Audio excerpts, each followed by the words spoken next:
June 6, 1944. The largest invasion in human history was about to begin. 156,000 Allied soldiers prepared to storm 5 beaches in Normandy, France. German machine guns waited. Artillery positions were locked and loaded. Hitler's Atlantic Wall stretched along the coast like a fortress of death. And the most feared American general in Europe was nowhere near the invasion. George S. Patton, the warrior who had crushed Rommel in North Africa and conquered Sicily in 38 days, was 100 miles away in southeast England. He wasn't injured. He hadn't been fired. He was commanding an army of inflatable rubber tanks, plywood airplanes, and painted canvas trucks. An army that didn't exist. This wasn't punishment. It was the most important assignment of his career. Because Adolf Hitler was terrified of George Patton. German intelligence tracked his every movement. Nazi commanders believed wherever Patton went, the real invasion would follow. So Supreme Commander Dwight Eisenhower made a ruthless decision. He would use Patton's reputation as a weapon. He would turn the general into bait. And he would win D-Day before a single Allied soldier touched the beach. By early 1944, German military intelligence had concluded one thing with absolute certainty. General George S. Patton Jr. was the most dangerous Allied commander in the European theater. Not Eisenhower. Not Montgomery. Patton. The German High Command had watched him destroy their forces in North Africa. They had witnessed his lightning conquest of Sicily. Patton didn't fight like other Allied generals. He didn't dig in and wait. He attacked. Hard, fast, and without mercy. His Third Army had averaged 30 miles per day during the Sicily campaign, while other units crawled forward at a fraction of that speed. Nazi intelligence officers compiled thick files on Patton. They analyzed his tactics. They studied his personality. They intercepted communications mentioning his name. German commanders knew Patton was aggressive to the point of recklessness. They knew he believed in speed and shock. They knew he would rather take risks than sit still. Hitler himself feared Patton more than any other Allied general. During staff meetings, when German commanders discussed potential invasion sites, the Führer always asked the same question. Where is Patton?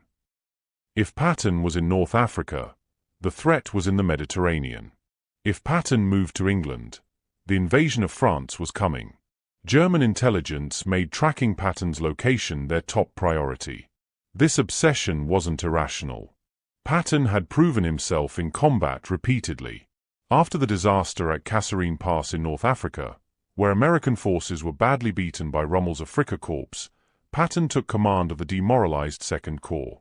Within weeks, he transformed them into an aggressive fighting force. He restored discipline. He demanded excellence. He led from the front. And he won. Then came Sicily. Operation Husky in July 1943. Patton commanded the 7th Army alongside British Field Marshal Bernard Montgomery's 8th Army.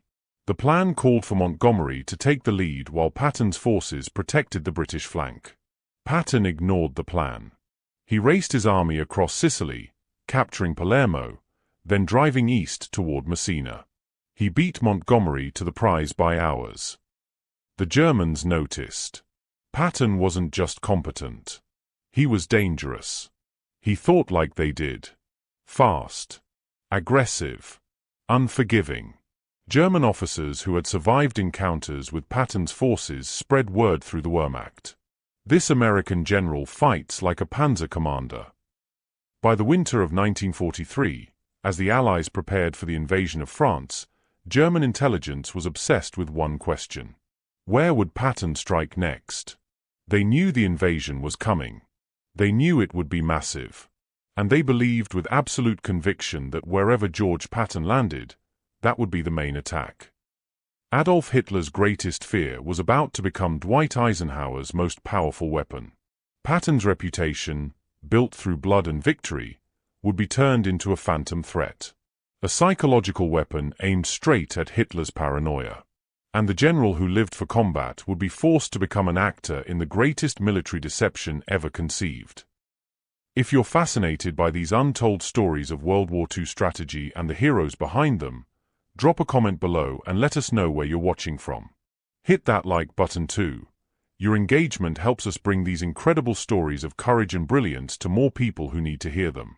Now, let's see how Eisenhower turned this obsession into victory. In January 1944, Supreme Allied Commander Dwight D. Eisenhower stared at maps that told a brutal truth. Hitler had turned the coast of France into a killing zone. The Atlantic Wall stretched from Norway to Spain, but nowhere was it more formidable than along the French coast. Concrete bunkers housed 88mm artillery guns that could tear apart landing craft from a mile away. Machine gun nests covered every beach approach. Underwater obstacles studded the shallows, designed to rip open the hulls of incoming boats. Mines littered the sand. Behind the beaches, entire divisions waited in fortified positions. Allied intelligence estimated that Germany had positioned over 500,000 troops along the coast. More terrifying were the panzer divisions held in reserve inland. These elite armored units could move with devastating speed. If Hitler suspected where the invasion would land, he could concentrate his panzers at that point within hours.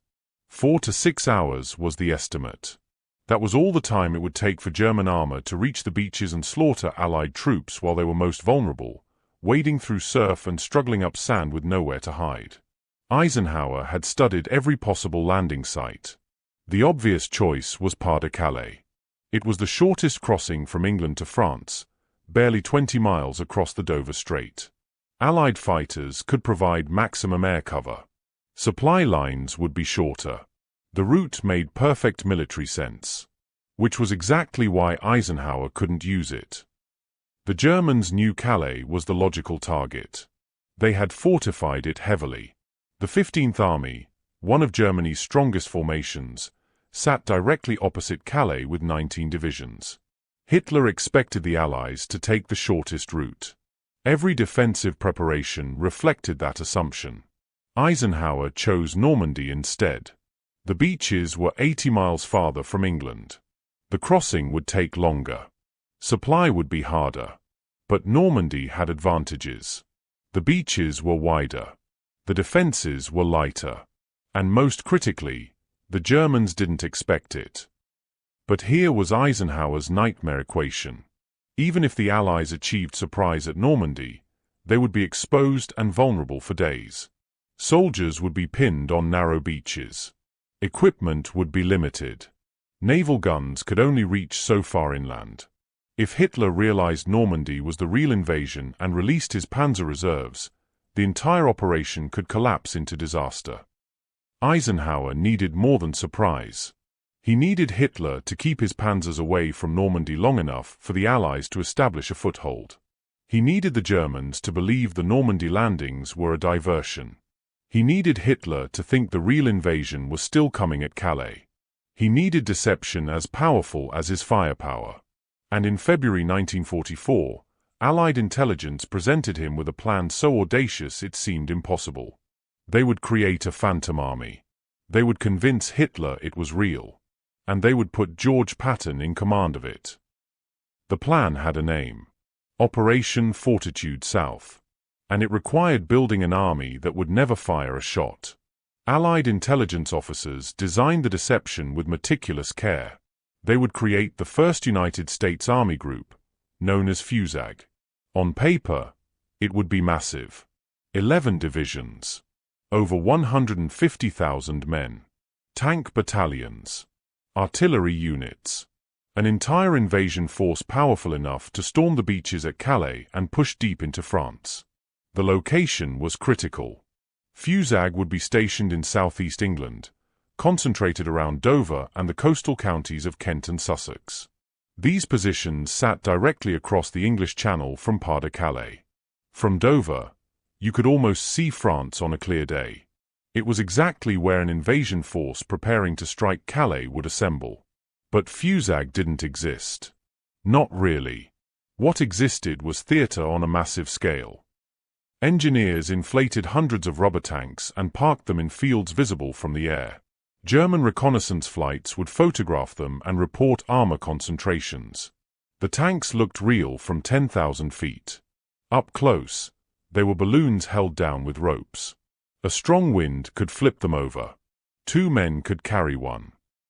Plywood aircraft sat on fake airfields.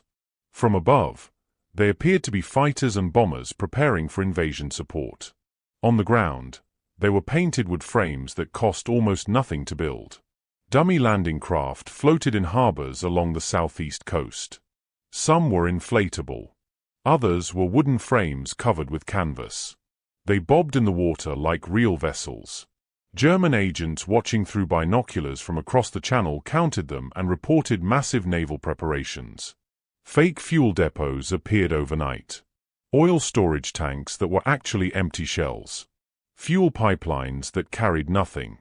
Supply dumps filled with crates of worthless material covered with genuine military tarps. Allied radio operators created entire networks of fake communications. They transmitted orders, supply requests, weather reports, and tactical updates. German signals intelligence intercepted the traffic and analyzed it. Everything pointed to a large American force preparing for operations. Then came the double agents. The double-cross system had turned every German spy in Britain. These agents now worked for Allied intelligence, feeding carefully crafted lies back to their German handlers. They reported troop movements into southeast England. They described seeing American shoulder patches from units assigned to FUSAG. They confirmed General Patton had been spotted in Dover. Because that was the final piece. The deception needed a commander the Germans would believe. It needed someone whose presence would validate the entire illusion. It needed the one General Hitler feared above all others. It needed George Patton. Allied intelligence knew the Germans tracked Patton obsessively. If Patton commanded FUSAG, Hitler would believe FUSAG was real. If Patton was in Dover opposite Calais, Hitler would expect the invasion at Calais. Patton's reputation would sell the lie better than 1,000 inflatable tanks. The plan was brilliant. It was also absurd. The Allies were about to fight panzer divisions with balloons and painted canvas. And they were betting thousands of lives that it would work. When Eisenhower told Patton about his new command, the room went silent. Patton would lead the First United States Army Group. He would be visible. He would make public appearances. He would inspect troops and give speeches. He would be photographed and written about in newspapers. And he would not participate in the D-Day invasion. Eisenhower explained the reasoning carefully. German intelligence was obsessed with Patton. They believed he was the finest Allied commander. They tracked his movements constantly. If Patton appeared to be preparing an invasion at Calais, Hitler would keep his panzers there. The deception would save thousands of American lives at Normandy. Patton understood the logic immediately. He was a student of military history. He knew deception won battles. He knew his reputation had value beyond his actual combat ability.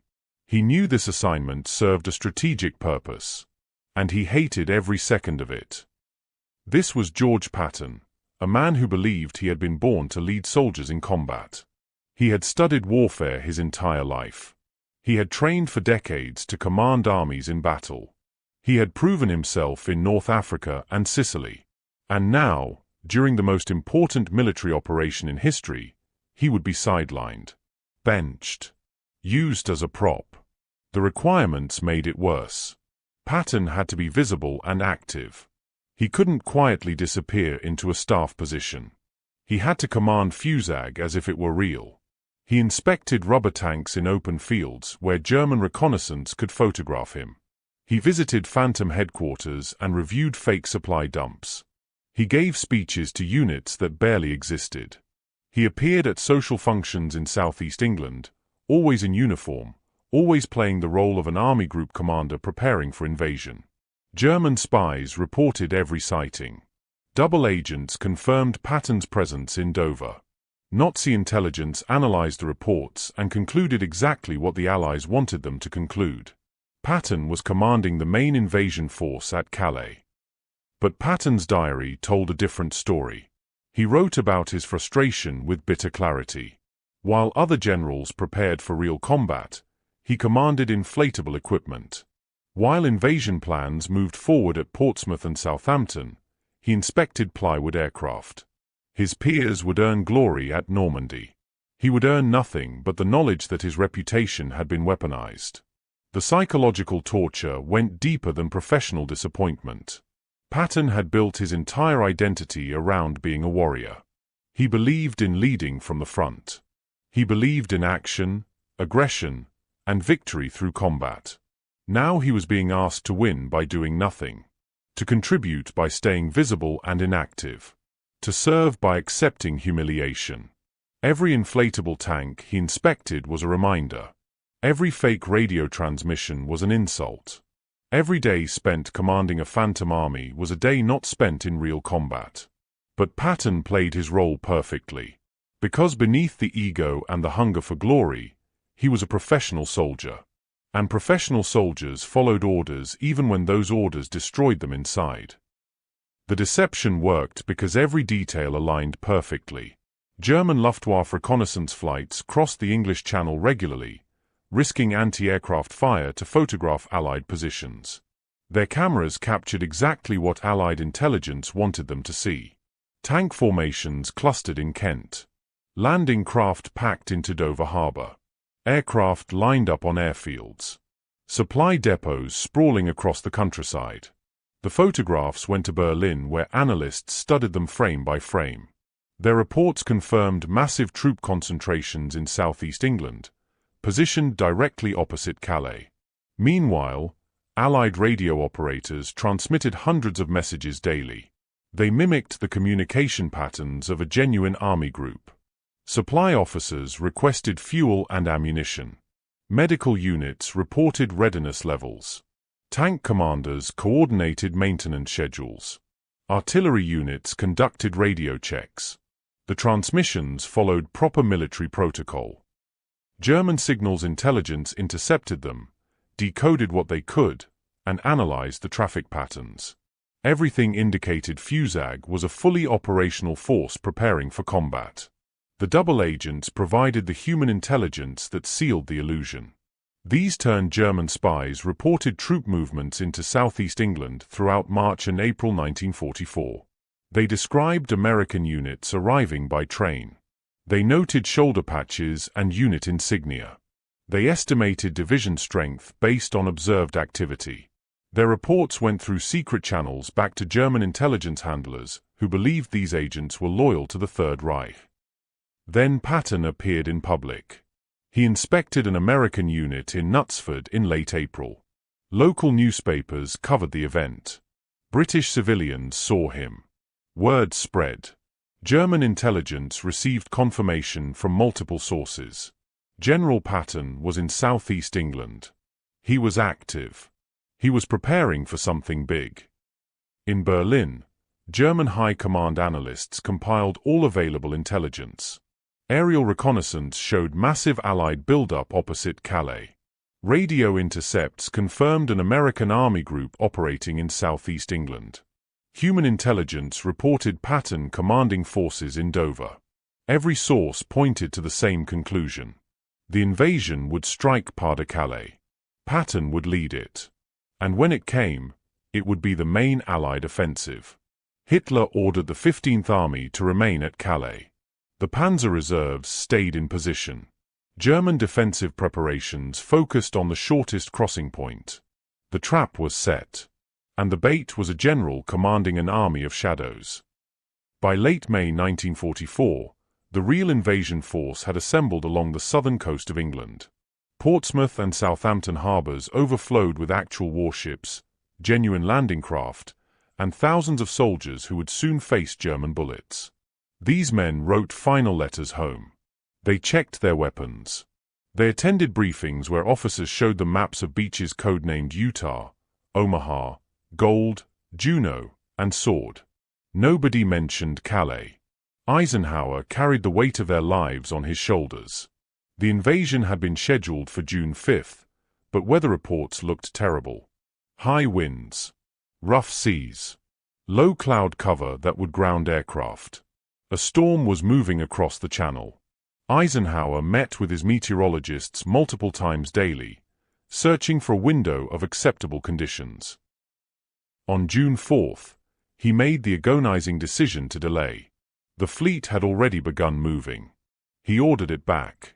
Thousands of soldiers loaded onto ships sat in harbors, waiting, wondering, knowing that each delay increased the chance that German intelligence would discover the truth. 100 miles away in Dover, Patton maintained his performance. He inspected more Phantom units. He met with staff officers discussing fictional operations. German reconnaissance photographed him walking among inflatable tanks. Double agents reported increased activity in southeast England. FUSAG appeared to be entering final preparations for its own invasion. German commanders at Calais watched and waited. The 15th Army remained at full alert. Panzer divisions stayed in their reserve positions inland, ready to race to Calais the moment Allied ships appeared on the horizon. Hitler's defensive strategy depended on concentrating overwhelming force at the invasion point. Everything indicated that point would be Calais. The contrast was brutal. At Portsmouth, real soldiers prepared to die. Young men barely out of high school loaded live ammunition. Medics stocked actual morphine and bandages. Chaplains held services for men who knew some of them wouldn't survive the week. At Dover, Patton walked among rubber and canvas, playing commander of an army that would never fight. On the evening of June 5th, Eisenhower's meteorologists found a narrow window. The storm would break briefly. Conditions would be marginal but acceptable for 24 hours starting June 6th. Eisenhower gathered his commanders and asked for their opinions. The room was tense. The decision was his alone. He gave the order. The invasion would launch at dawn on June 6, 1944. Over 150,000 men would storm the beaches of Normandy. And George Patton would remain in England, visible and waiting, keeping Hitler's eyes fixed on Calais while history happened elsewhere. At dawn on June 6, 1944, the largest amphibious invasion in history began. Allied warships unleashed thunderous bombardments against German coastal defenses. Thousands of aircraft filled the sky. Wave after wave of landing craft pushed toward 5 beaches along the Normandy coast. American, British, and Canadian soldiers jumped into chest-deep water under withering machine gun fire. The invasion Eisenhower had planned for months was finally happening. In Germany, Adolf Hitler slept through the first hours. His staff didn't dare wake him. When he finally received the news mid-morning, his first reaction wasn't panic. It was suspicion. He immediately questioned whether Normandy was the real invasion or merely a diversion. German high command split into fierce debate. Some officers argued the Normandy landings were clearly the main invasion. The scale was massive. The commitment was obvious. They should release the panzer reserves immediately and crush the Allies while they were vulnerable on the beaches. Others weren't convinced. Intelligence reports showed FUSAG still positioned in southeast England. General Patton hadn't moved. The Phantom Army remained intact opposite Calais. If Normandy was the main invasion, why was Patton still in Dover? Why hadn't the Americans committed their most aggressive commander? Hitler sided with caution. He believed Patton was too valuable to waste on a diversionary attack.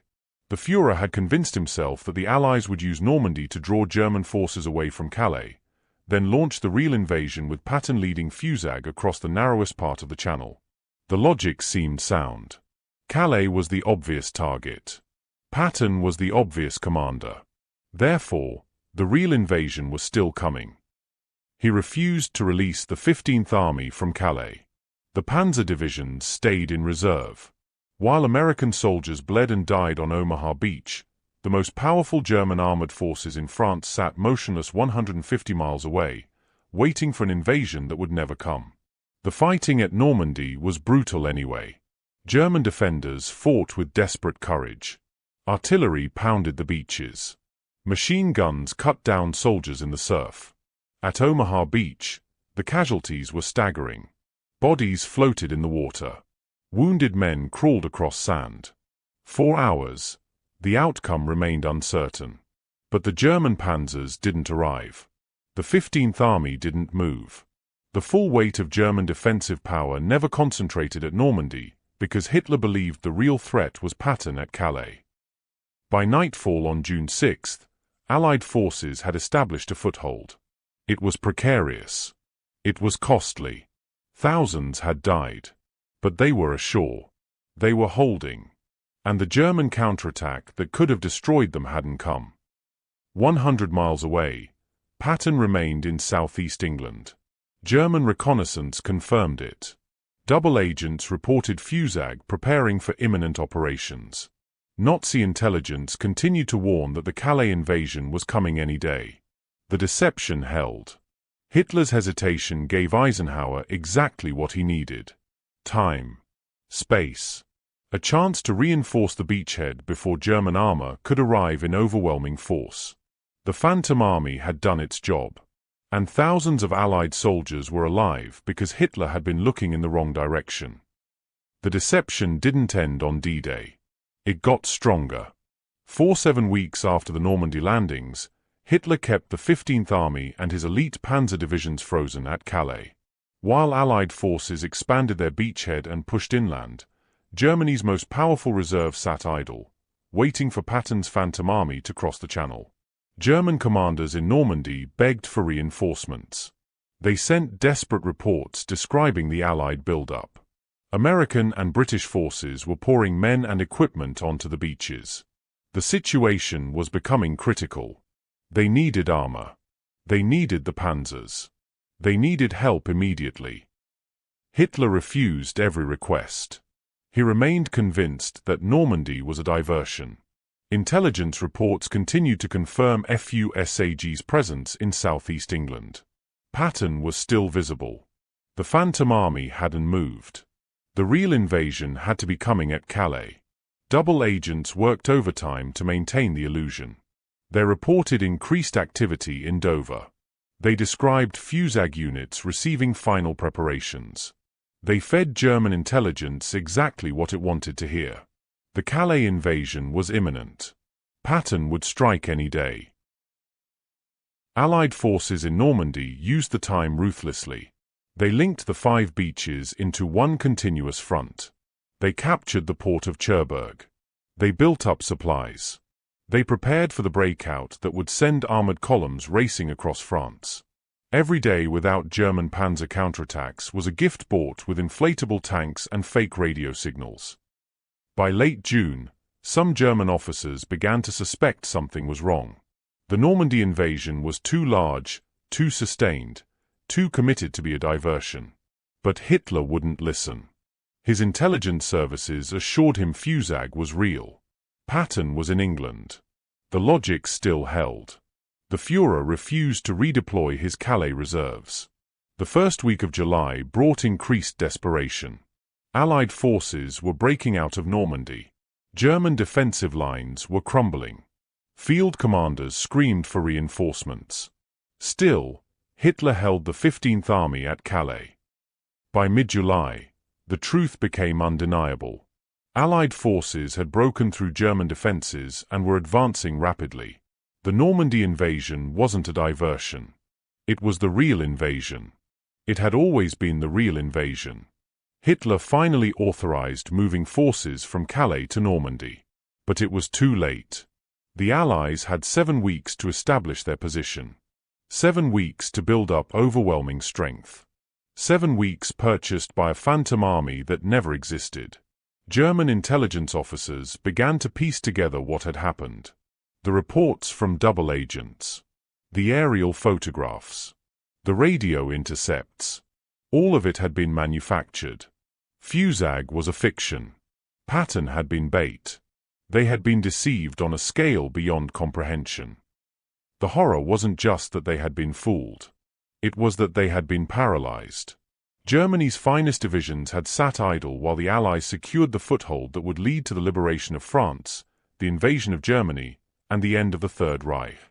A phantom army had defeated real panzers without firing a single shot. On July 28, 1944, George Patton finally got his war back. Eisenhower activated the Third Army and placed Patton in command of real soldiers, real tanks, and real combat operations. The caged lion was unleashed. And what followed proved why the Germans had feared him all along. Patton's Third Army exploded across France like a lightning bolt. His armored columns advanced 600 miles in 2 weeks, liberating town after town, destroying German units, and driving toward the German border at speeds that shocked even Allied command.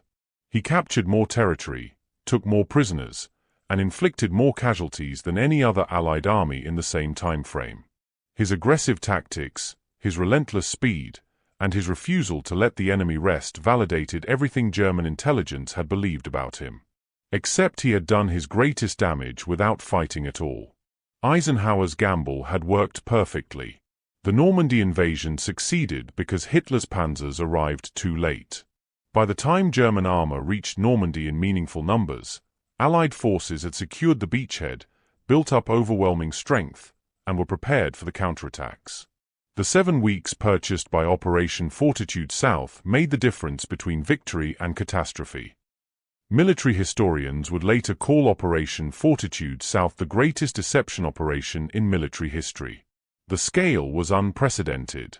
The coordination was flawless. And the results were measurable in lives saved and battles won. By keeping Hitler's attention focused on Calais while the real invasion happened at Normandy, Allied intelligence had achieved what firepower alone couldn't guarantee. Patton's role in that deception became legendary for a different reason. His reputation had been so fearsome, so credible, so threatening to the Germans that simply placing him in Dover convinced Hitler to hold back his best divisions. Patton won battles by commanding phantom troops. He defeated panzers by inspecting inflatable tanks. He became the only general in history whose presence in the wrong place was more valuable than his combat leadership in the right place. The cost was personal. Patton missed D-Day, the largest and most significant military operation of the war. While his peers earned glory on the beaches of Normandy, he commanded rubber and canvas. His pride suffered. His ego took wounds that never fully healed. But his contribution to victory was undeniable. Operation Fortitude South teaches a lesson that transcends military strategy. Sometimes the most important victories are won through deception, patience, and sacrifice rather than direct confrontation. Sometimes the greatest contribution you can make is playing a role that frustrates everything you believe about yourself. And sometimes winning requires leaders willing to sacrifice personal glory for strategic advantage. Eisenhower understood this. He used his most talented combat commander as bait because winning mattered more than egos. Patton understood it too, even though it destroyed him inside. He played the role because professional soldiers serve the mission, not their pride. D-Day succeeded because thousands of soldiers fought bravely on Normandy beaches. But it succeeded with far fewer casualties because a phantom army kept Hitler looking in the wrong direction. The greatest weapon wasn't the bomb or the bullet. It was the shadow, the rumor, and the terror of a general who never came. If this story of the untold heroes behind D-Day resonated with you, please like this video and share it with others who appreciate military history. These deeper stories, the psychological warfare, the strategic brilliance, the personal costs of victory, are seldom told but essential to understanding how wars are really won. Your engagement helps ensure these stories reach the veterans, historians, and families who need to hear them. Subscribe for more untold accounts of courage and genius that shaped our world.